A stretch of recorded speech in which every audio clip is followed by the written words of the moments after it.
Hey there, welcome to the garden. It is a couple days after I did some of that seed starting, and I wanted to share with you what seeds I started and where I've got my seeds set up right now, because I'm kind of excited about it. It's kind of cool. This has been the definition of like totally just unplanned seed starting. Of course, there were the seeds that I got over at the box store the other day, but then I found my big box of seeds, and so I decided to like pull out just basically like a couple favorites and get them started totally without a plan. Kind of spur of the moment. I realized like I just wanted to get some things growing. So let me set up the camera here and I'm going to show you. I am using my rose bush. I did get a rose bush. So we're getting more and more things set up for the garden, although it's still very sort of empty and everything out here, but things are growing. So I actually used one of these little row covers that I have, and I put it over my seed trays, and it's working pretty well. So here's the seed setup. I was gonna put them in like inside under like in a sunny window, and then I thought, oh, maybe I found my grow lights, I'll set them up. But then I realized it's so warm outside, and this is such a nice sunny area that I figured, oh my gosh, why not just like throw them outside? It's so easy to water them out here, and then we'll just see if we can kind of like let them grow, because the days are in the 70s and the nights are like 50s, and then I have the row cover over it, so it's a little bit warmer. So this was just a couple days ago that I started these seeds, and I already have some cosmos. I think the cosmos are the first. I started a bunch of the double Dutch rose cosmos, which are gorgeous. These are some of my favorite. I thought cosmos would be really pretty. And I'll go through everything else that I started, because there's a lot of good things in here. But it was totally haphazard. I completely just I had those seeds that I got at the store, and then I pulled out these favorites, and I just started some seeds. I need to go back through my seed collections. I might do that I don't know, at some point in the next couple days, just kind of go through my seeds and pull out any other things that I want to get started. I think I might do like 1 or 2 more trays of seeds just to get some things going. Obviously, I don't even have raised beds or anything yet. It's been a little bit of a process getting this garden started, but a couple of my favorite things that I immediately knew I had to start were, one, my spoon tomatoes. So this was the one that grew on the arch trellis last year and was huge, absolutely crazy plant that grows the tiniest little tomatoes. But my daughter really likes these. She really enjoyed eating them and picking them, and so I knew it would be one that I should start again, because I know she's just gonna love these so much. And then my all-time favorite thing I grew last year were the pumpkin on a stick. So they are technically an eggplant when they grow up, but I dried these and used these as a fall decoration. I've talked about both of these plants a lot. But I started a bunch of these. I think I started 6, because I figured it'd be really pretty to space them out on either on a couple different raised beds, and they're pretty decorative throughout the season. Definitely prettier toward the end of the season when they start turning that orange color. But I always like the look of eggplants. I just think they're kind of fun plants, because they have a lot of the spikes on them, and those got pretty tall. I think they were 3 or 4 feet tall. So I am going to make sure that I give them a good amount of space. And then these you would have seen when I picked up the seeds. I did start some yellow pear, cherry tomatoes. I started some evergreen bunching onions and some sweet Marconi red peppers, which I heard back from a lot of you that these are really good, a really good sweet pepper. So I'm very excited. Here is the double Dutch rose cosmos. So this is a stunning cosmo. It says that it's a semi to fully double, so you can see really fluffy and pretty. It has long stems about 4 feet tall. So another kind of tall thing. I'll probably do some of the taller stuff like that in the raised beds. I'm probably gonna mix in some of my cosmos mixed in with the vegetables. I like to mix my flowers and my vegetables. And then I started a few more of this. I just grabbed, I was sorting through seeds and I just saw gomphrena and I thought, you know what, I'm gonna try it. I love gomphrena. It's one of my favorite plants. I did a bunch of the Proven Winners Truffula Pink gomphrena last year in the garden. Really loved it. But every time I have tried to start gomphrena from seed, I have had so many issues. I don't quite know why. Like, I think I had like dampening off happen with them last year, but they were the only ones that did that. But I think the gomphrena would be like a really pretty one to have in this garden. They're supposed to be a more heat tolerant, drought tolerant plant, so that's good for my new California garden. And then I think like just, you know, the orange with the pink, like it would be really beautiful if they can get started. If these don't work out, because I'm not super hopeful given my past experience starting gomphrena, I don't know what I'm doing wrong. I may just go get like some starts from the garden center, because I do really love the look of it. But I haven't ever seen orange at the garden center. Usually it's just more like the pinks and the purples and some whites. So I mean, that's really stunning. Obviously a Baker Creek seed variety. And so I just came across it in the seed bin and I was like, all right, you know what, I gotta start it. And then I thought, you know, I'm gonna start some of my favorite tomatoes. So I did start some Tiny Tim. These are some of my absolute favorite, like cherry container style cherry tomatoes. So they are a determinate. I think they only get about 14 inches wide, 12-inch tall plant. They do kind of sprawl a little bit, that like 14 inches wide, like they really do fill that up and spread out.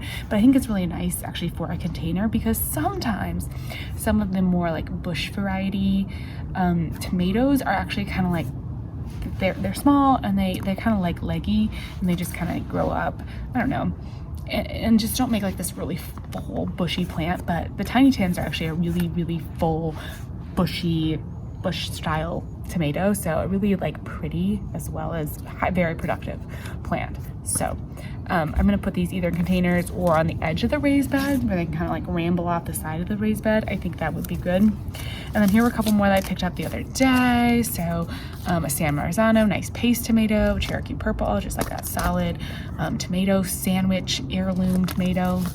Hoping for some tomato sandwiches this summer. I would really love that. And then I did also start some of these white knight eggplants, another one that I love, just a good classic eggplant. This one is for eating. So I did not eat the pumpkin on a stick. I don't think it's ornamental. Yeah, so it's not for eating, but this is one of my favorite like eating eggplants. So I started some of that. And then one of my favorite tomatoes ever, the Juliet tomato, great kind of grape style tomato, high disease resistant, just a super awesome tomato. I grow it every year and I love it every year, and it performs beautifully every year, and so I had to grow it. Of course, I also started some banana peppers, just a nice sweet pepper, the classic. And then I knew I wanted to start some ground cherries. So I had these pineapple ground cherry seeds. My daughter loved harvesting the ground cherries, and I will place these towards the edge of a raised bed, probably where all the ground cherries can fall on the ground when they ripen. And it'll be really nice, because one of the benefits of growing something like this on a concrete patio like this is that all the ground cherries just fall onto the ground, and then you just harvest them super easily, and it's just like a really nice, easy process, quick cleanup, all of that. I also threw, so I have I started a few more containers, not pictured. I went ahead and got a rose, because, you know, you gotta have some roses in the garden. And so around it, I did throw in some of these peach melba nasturtiums. I know nasturtiums grow really well in California. I've heard that they're almost like I think they're like a perennial. One of the issues with nasturtiums is that they don't like a ton of heat. Of course, they're very frost tender, but they don't like a ton of heat. So a more mild climate, like where I was in Virginia, was so intense that this might be great. So I stuck a few in the container, and I don't see anything coming up yet, but hopefully in the next couple days here.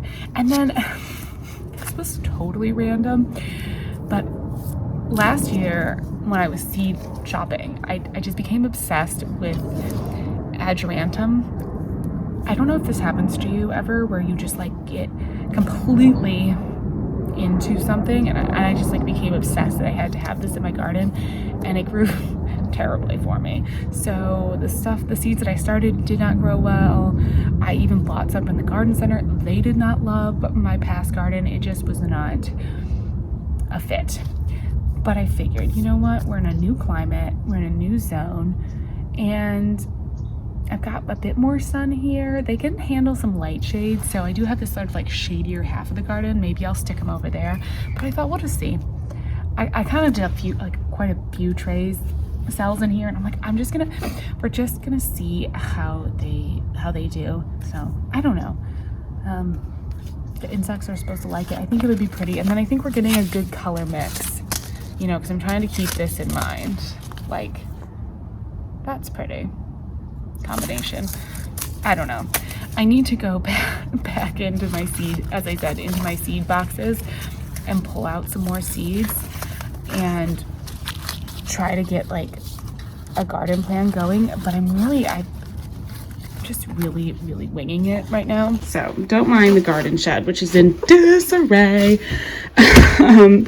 But here are actually my boxes of seeds, which I know for you very organized folks, this is like, I usually keep most things in my life more organized than these seed boxes, but this just kind of happened because I had it all in a system, and then when we moved, I just wanted them all in like a waterproof container.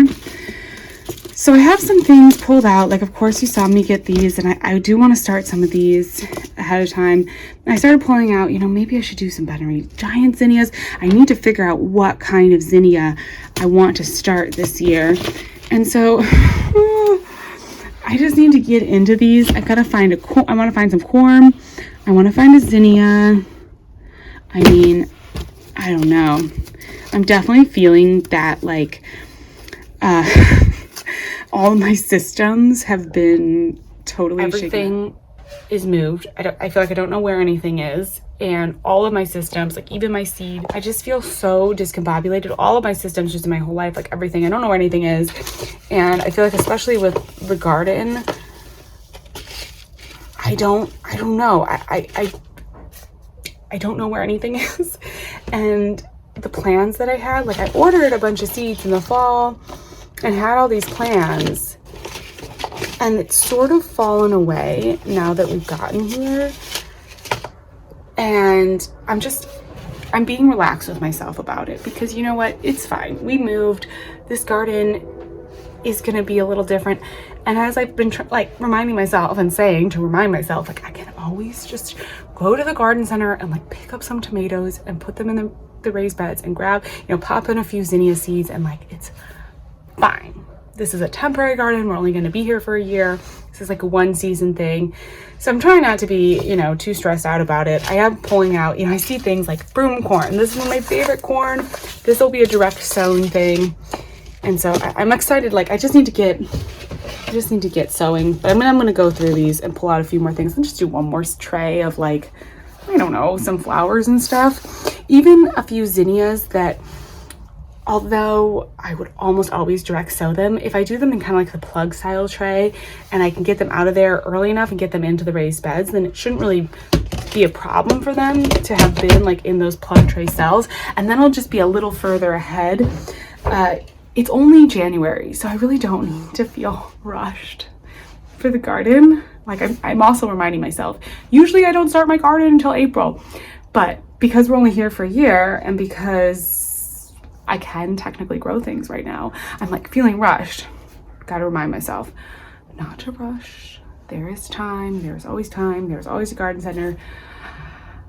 I don't know why we do this to ourselves, but anyways, I want to share those like we started the seed starting, which is good. It makes me feel inspired to get going. And then I will do some more seed starting, and I am gonna order the raised beds, which I keep saying, but I think I finally nailed down which raised beds I want to get. So I was going to get I went through a bunch of the different like raised bed setups that have bases. I think what I'm actually gonna do is order some galvanized like the troughs and just grow into troughs. I've always wanted to do like the stock tank kind of ponds and stuff.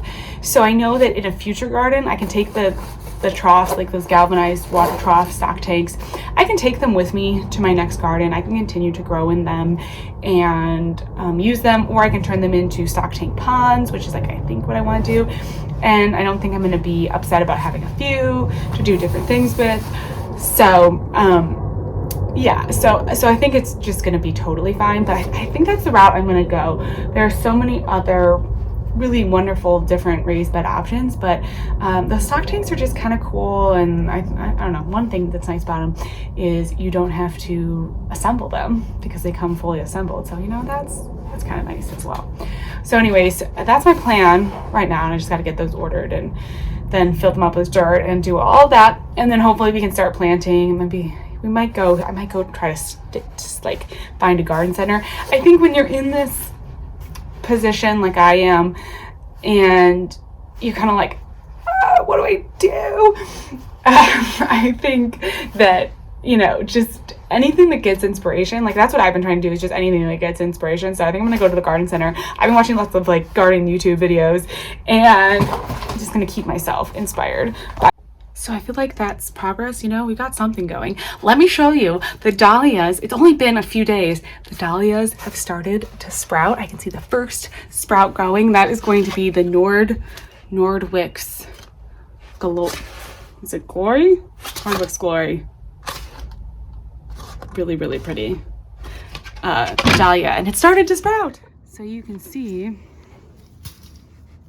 the first little dahlia sprout coming up, and the lettuce is looking really beautiful. I'm gonna have to come out and harvest some of this.